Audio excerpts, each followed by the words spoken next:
Thank you. I have to say that Deb Lindo is a hero of mine. I did meet her when she was deep involved in her college track work, and we did spend those summers together crafting and scheming. And I think somewhere there is a picture of a whiteboard in a lonely conference room in Aspen that has the idea for Race to the Top. So someday we'll recover that and put it into some archive somewhere. But you know, Deb, as you could tell from her remarks, not only brings extraordinary deep passion to the work, but an incredible expertise and ability to get things done. And what she's been able to get done in just the first half year of her superintendency bodes well for the community and bodes well for a model that we can emulate. So the other way to talk about this, all the things that I've done is, I guess in the spirit of Bruce Springsteen, it could be a concert T-shirt with all of the jobs I've been fired from. Right? Don't you think that that's good? Yeah, it's sort of the concert tour. And so as I've been on that concert tour, I've had the extraordinary privilege of working with really wonderful people. And a couple of them are here today. And so I started teaching at Dartmouth College when I was 24. And Charles Wilson was one of my students. Oh, wow.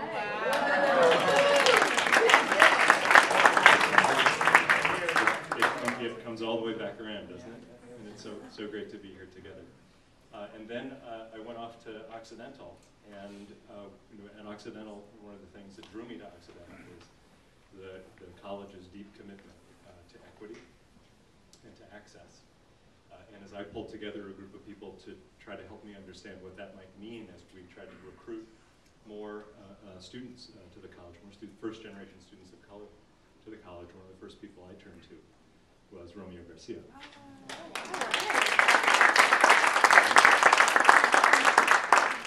And while we're continuing on the Oxy alumni trail, kind of coming around the other end of my career as a teacher is another former student, Kevin Adler, from Occidental College, who's here today. And deeply involved in education technology startups, which is one of the things that I want to talk a little bit about. So, thanks for indulging me on the trip down memory lane. One more stop. Oakland is the new home for the New Schools Venture Fund.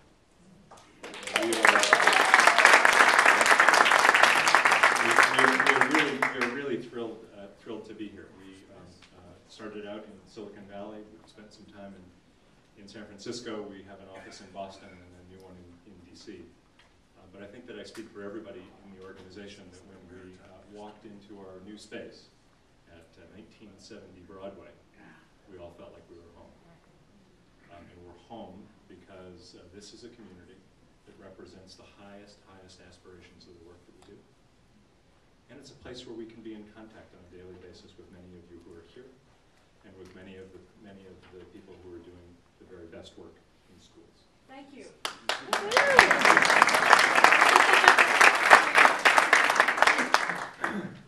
And to extend the home thing one more, I'll just say my dad is an Oakland Tech grad.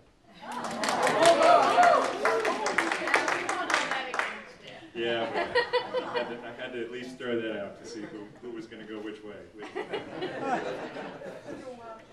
So I want to echo much of what Deb Lindo said in a slightly different context, but let me start out by a strong echo of support for the work that Go does.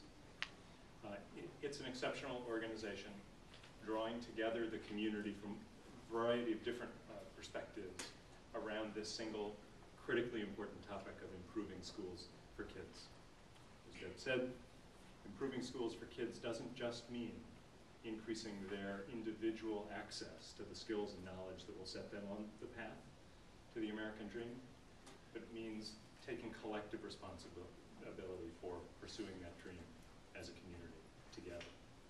And Go really is day to day doing the work and fighting the fight, making sure that the interests of kids and the interests of a healthy democratic community that's based on equality and justice are present in the debates over school.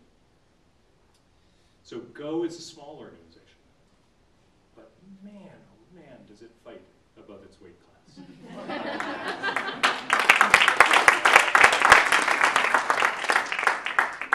That's a double-edged sword. On the one hand, GO has disproportionate results for the size of the organization and the resources that it has at its disposal. That's great. On the other hand, if you were just to look at the results and the profile and the handprint that GO has in this community, a strong guiding handprint on the shoulders, sometimes the backs, of people in Oakland, you would think they're set. They're a big established organization and they're on their way. Not. GO needs all of our help to actually build the muscle mass behind the punches that they're able to throw. And I hope that you'll join Deb and me and other supporters of GO tonight in helping build the organization to match the strength that it's already got. Because that strength is desperately, desperately needed. And you've seen some of the statistics as they've flashed up. And speaking of flashing up, Gloria Lee, where's that hat? You don't wear that hat into the office. Yep, tomorrow I will. Okay. Extraordinary. So you've seen some of the statistics. The needs are palpable. And they're palpable at a very basic level. You know, the most recent statistics suggest that something short of 50% of high school students in Oakland graduate from high school. Something short of 50% graduate from high school. That's not right. The achievement gap between African American students and Latino students on the one hand and white students on the other is a persistent and nagging sore on the body politic of Oakland and the state of California. It's a national problem, but we feel it worse than many. In fact, in West Oakland last year, for the first time in several years, the achievement of African American students declined. Not acceptable. It's just not acceptable. Add to this the fact that I think we have evidence every day, and those of you who are teachers, first of all, my hat is off to you and my thanks go out to you. But I think that we know that the GO project of putting an excellent teacher in front of kids every day is a project that's compromised. We hear all this stuff about bad teachers. Yeah, forget that. It's compromised by the inability of great teachers and good teachers to do their work. Yeah.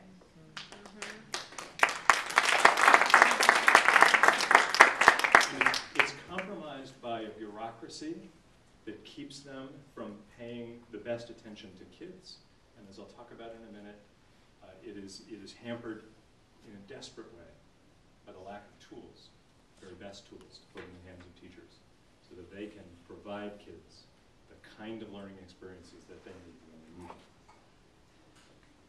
Behind all of this, of course, and we'll talk about this a lot over the course of the evening, is California's collective decision to disinvest in our children's future. It is also unacceptable. The time has come and coming in the ballot for us to change that. We cannot expect our teachers and our administrators working in crumbling school facilities with dilapidated technology to achieve the kinds of results that we know we need to achieve. We know we need to achieve to prepare kids individually for economic success and collectively for the survival of our democracy. That's right. And we need to change that now.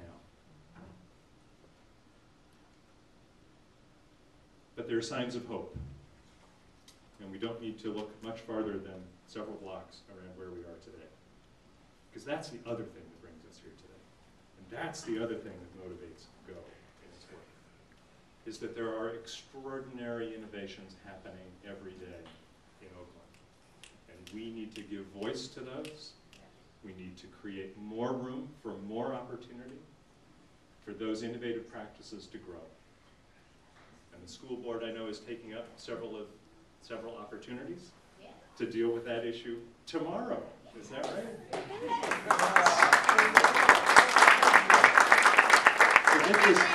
Forget this Super Tuesday stuff. This is Super Wednesday for me. So that's what I'm thinking. That's what I'm thinking. But the kinds of things that we work on at New Schools every day, supporting education innovation through supporting education entrepreneurs who are out starting charter schools, building new teacher training organizations, creating education technology companies that are meeting the needs of low-performing kids, students of color, poor kids, bringing the best technology to the kids who need it most first and not last. Those are the kinds of things that we see going on in Oakland, and we need to all support going on in Oakland. In addition, one of the pillars of GO's platform, if you will, is this incredible opportunity to bring parents into the game. For too long in school districts around the country, including this one, parents were persona non grata in discussions about schools. You drop them off, you pick them up, you make sure they do their homework, be not even seen, much less heard. But we understand, all of us who work in schools understand the importance of parental engagement with individual kids' education and with the system. And parental advocacy around what kids need, building an authentic community demand for excellence, that's an important opportunity, and it's something that's starting here, it's been here for a while, and GO is helping to promote it, and it's amazingly important. And choice. A part of parent advocacy is about choosing what's right for kids. And I applaud the superintendent and the school board for embracing a reasonable and rational approach to creating more options for kids. And what's essential to that in Oakland has been the focus on quality options and working hard to develop, promote, and ensure that options for kids and parents are the options that we would all care about, that we would all send our kids to. Choices can't make that bar, then they're not really choices, are they? So I think that there is a lot to be hopeful about in Oakland. There's a lot to be hopeful about, people in this room. And galvanizing that hope is what GO is all about. Galvanizing that hope, galvanizing the power of this community against the struggles that we know we have is absolutely essential as we look at the future. So what does that mean? It means that local action matters a lot. It means that school boards are incredibly important. And this school board, at this moment, is critically important. You know, there'll be a chance in the next election to vote for a president. I know I'm casting my vote for President Obama. I could cast more than mine, but apparently that's not legal. Although I hear the Supreme Court is taking that up as whether corporations can vote too. They can speak. What's next? And that's, you know, that may be nationally the most significant election item on the ballot. But we've all got to look down the ballot. We've got to look down the ballot this time. And we've got to look at the school board races, and we have to make sure before that election day that we have the right people running for school board in Oakland. Because a lot of what we're talking about, a lot of the option of moving from the hope that we see against the challenges that we have is going to rest in the hands of the school board members who are elected this time around. The majority of the board is up for election this time. It's a moment of real opportunity for all of us who care about Oakland schools. State funding. will also be on the ballot. And it is, as I mentioned, time for us to put our foot down and say that California is done disinvesting in education, and it's time to reinvest. And what's important about that, as Ted Lempert knows better than anyone in the room, we may have a couple choices about how to improve state funding. I want to make a pitch for state funding that is also tied to reform. Because a part of the bureaucracy that ties the hands of teachers is a bureaucracy whose origin is not in Oakland, but it's in Sacramento.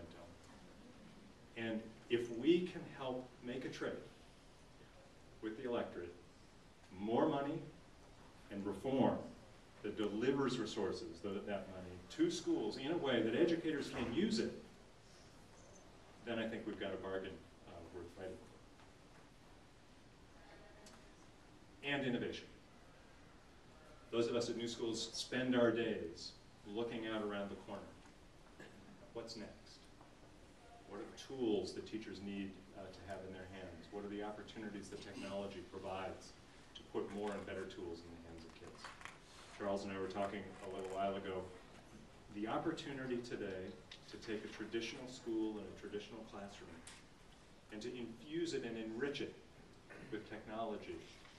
It's like power tools for teachers. So technology now exists to allow teachers over the course of the day to identify specific learning needs of kids that they can then address the following day. It's remarkable. When I think about the classrooms that I've led in the past, the ability to do that, rocket science, science fiction, way, way, way out there. We have it today. It's available. And what we need is we need to be able to put resources in the hands of, so you would think that at this point with the lights dimming, I would either break into that Springsteen song, or with that lead-in, some transformer. The screen's going to stay dark. I'm not going to dance. You're left with this. But I am winding up, which I think is probably. I get it. When we put more resources in the hands of our schools and our teachers, it's. You guys wave your hand. There. He's actually trying to turn the lights up. Sorry. It's more fun to play this way. Sure. When we're able to put resources in the hands of our teachers in our schools, we enable them to move their classrooms to not just a new generation, but a whole new epoch in teaching and learning, in which teachers and learners are working together to individualize, to customize instruction in ways that meet the needs of kids and the dreams of teachers. One of the organizations that we support is Khan Academy, that you might have heard of. And Khan Academy is working hard in 20 schools around the country to do implementations that do a lot of mathematics instruction over video on the web. There was an initial concern among teachers that this would be a camel's nose under the tent. Let's replace teachers with video. So I've been visiting these Khan Academy schools, and what's remarkable is it's the reverse. Is that what it enables teachers to do is what so many of us love doing as teachers, which is to get down on one knee with an individual student and work with them on an individual problem or an individual need that they've got. That's the kind of promise of innovation in the future. And we need a system that is attuned to the needs of kids and teachers. We need leaders who are attuned to the needs of kids and teachers. And we need a state that helps to pay for the achievement. Oh my goodness. I better stop right there. So I want to thank you very much for the opportunity to be here today. We have some time, I think, for some questions. I will, of course, give the whole questions to Deb. Happy to answer any. Jessica, that's all right?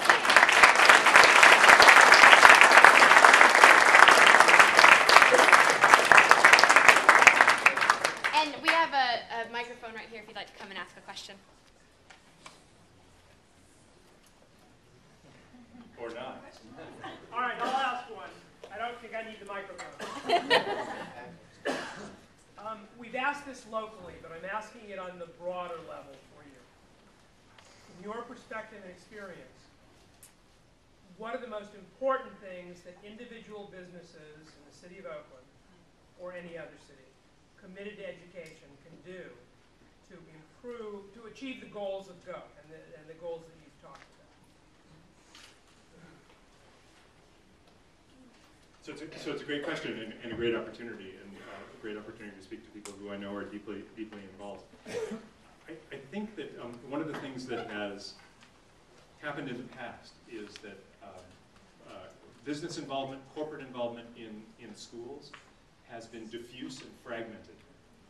And while I think that has created some very interesting partnerships over time, many of them are sustained, it has not helped achieve the kind of system-level change that I think draws us here tonight.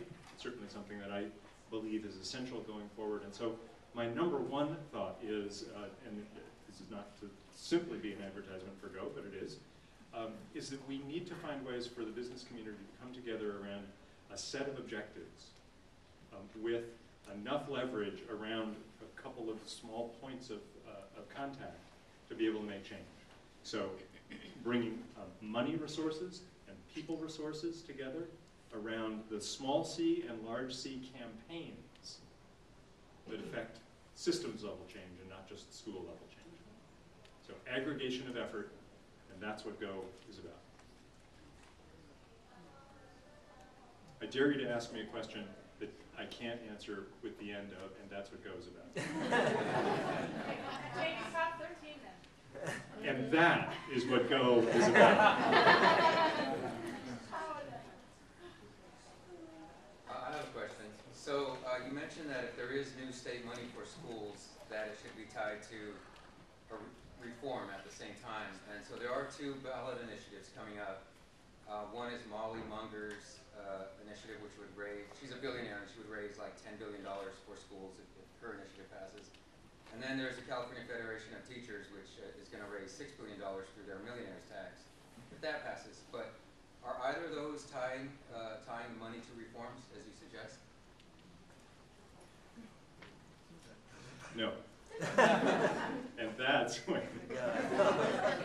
So no, they're not. And so I think we need to look hard at the third proposal, which is the governor's proposal,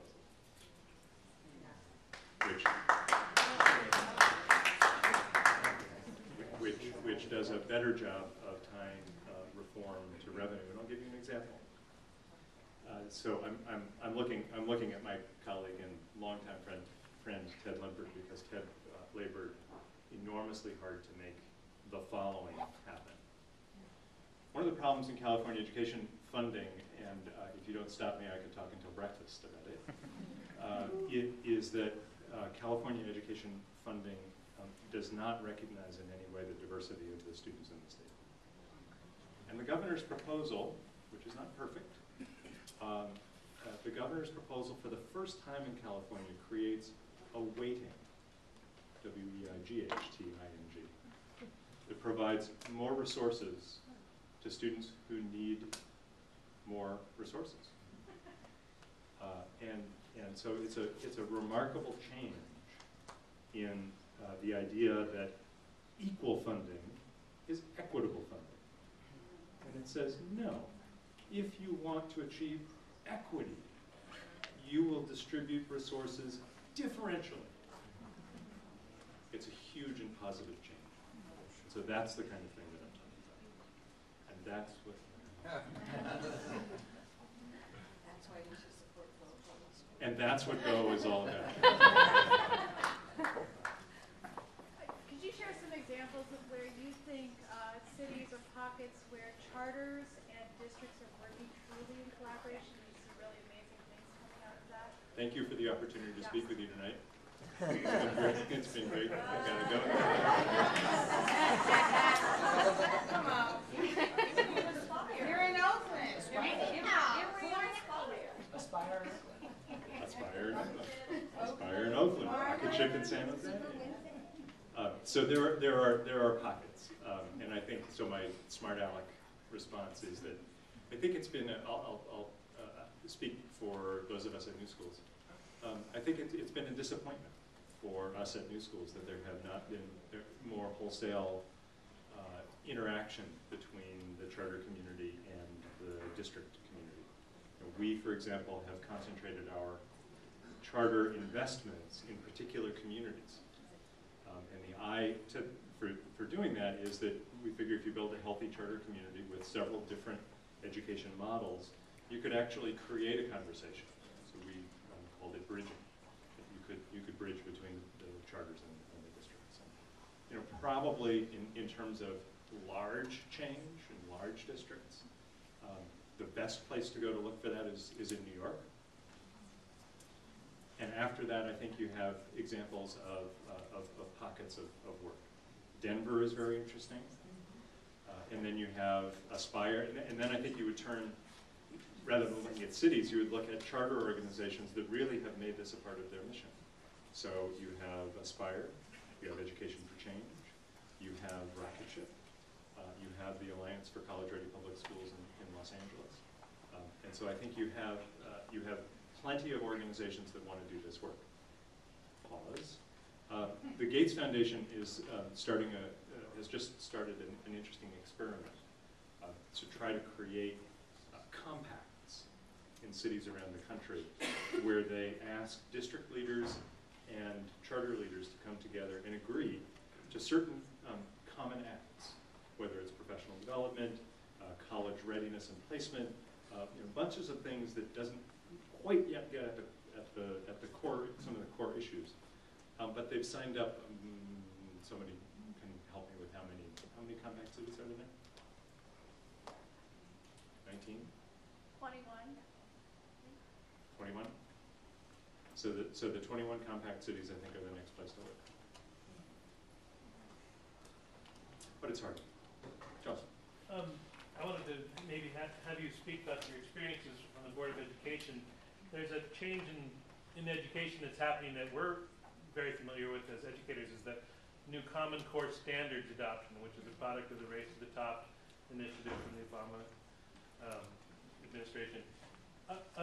We're constantly thinking about this change and how it's going to be, we're going to need a new kind of teacher, and how do we train our current teachers and get new teachers, and how do we provide the resources to reach these much broader standards. But I don't hear any talk happening in partner organizations. I don't hear discussion happening about how are we going to support schools in this initiative.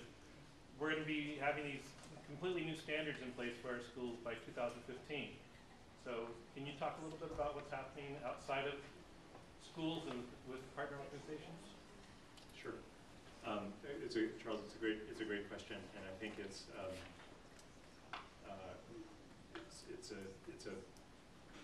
problem. I don't think that nearly enough attention is being paid to the transition to Common Core in California, and I think that it's something that Ted Lumpert and I and a number of others are urging the Brown administration to really begin to get cracking on some of this stuff. So for those of you who do this work on a day-to-day basis, you know that the standards are the easy part. And it was, I was happy to lead that effort in Sacramento to get the standards done, but man, we knew when we did that was the easy part of it. So what comes after that is getting educators together to build curricular frameworks around that. How many curriculum frameworks have been developed so far around Common Core? None. And after that, you probably would like to have some materials that were created and then adopted for use around Common Core. And you might remember that the legislature actually abolished the process for adopting curricular materials. So even if we wanted to, we couldn't. And that process usually then kicks off the professional development around the materials to meet the framework to address the standards. So there is then no money for any professional development around Common Core. So right now, Common Core looks a lot like good luck.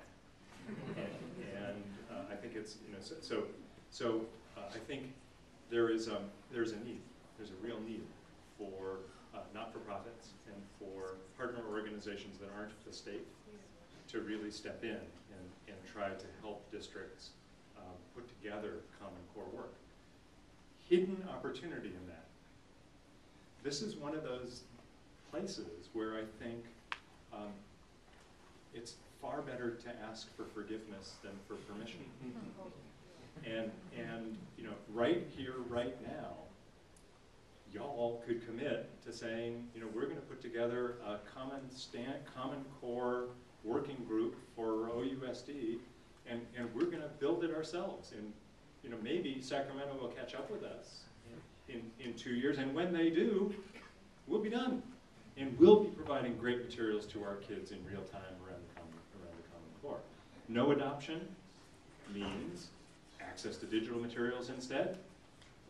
It means the ability to create curricular frameworks that are, for example, far more project-based than the standards-based curriculum that we've seen attached to California standards before.